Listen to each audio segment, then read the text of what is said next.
ہم اٹھا چکے ہیں, اس میں سے ایک سٹیپ صرف کمپلیٹ ہونے کے لیے رہ گیا ہے جو اگلے سال کے اندر ہو جائے گا. دوسرا اگر آپ اجازت دیں میں آگے جانے سے پہلے مجھے مگر ایک بات صرف اس کے بعد آپ بات کیجئے. ایک بات عوام آپ جاننا چاہتے ہیں کہ اسٹریٹ آف ہرمز کھل گئی مگر قطر کی کیونکہ بہت زیادہ حملے بھی ہوئے قطر کے اوپر, ان کا پلانٹ بھی متاثر ہوا, پاکستان کو ابھی مستقبل قریب میں LNG مل جائے گی یا نہیں ملے گی؟ ہے تو سوال پیٹرولیم ڈویژن کے لیے, بٹ آپ کا کیونکہ کوارڈینیشن میں کام ہوتا ہے, ملے گی نہیں؟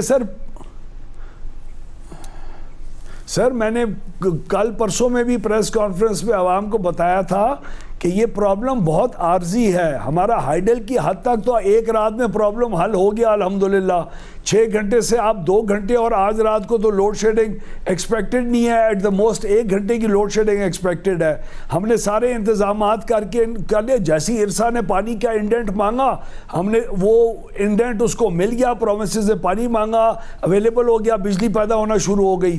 اب باقی رہ گیا صرف LNG کا معاملہ. LNG کے معاملے میں ہمیں کل ہی اطلاع ملی تھی کہ 4 کارگوز قطر کے are ready to be dispatch to Pakistan.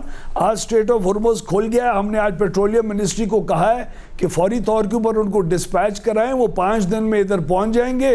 اور جس طرح آپ کے پچھلے 8 سال بغیر لوڈ شیڈنگ کے گزرے, ہمیشہ انشاءاللہ اللہ پاکستان کو لوڈ شیڈنگ فری رکھے گا سر. اور یہ جو مسئلہ ہے ظاہر جو سب سے زیادہ تنقید ہوئی وہ اسی بات پر ہوئی کہ یا تو ملک میں بجلی نہ ہو, بجلی ہے, اور اگر ایک سورس نکل گئی ظاہر اس میں یا تو آپ کا قصور نہیں ہے کہ جنگ چھڑ گئی, اسٹریٹ آف ہرمز بند ہو گئی, قطر کے اوپر حملہ ہو گیا, LNG نہیں آ رہی تھی, مگر دیگر سورسز سے بجلی اویلیبل ہو اور ملک میں اس کے باوجود لوڈ شیڈنگ ہو تو انکمپیٹنس کا سوال اٹھتا ہے. سر یہ بات میں آپ کو پورا حساب بتا دیتا ہوں.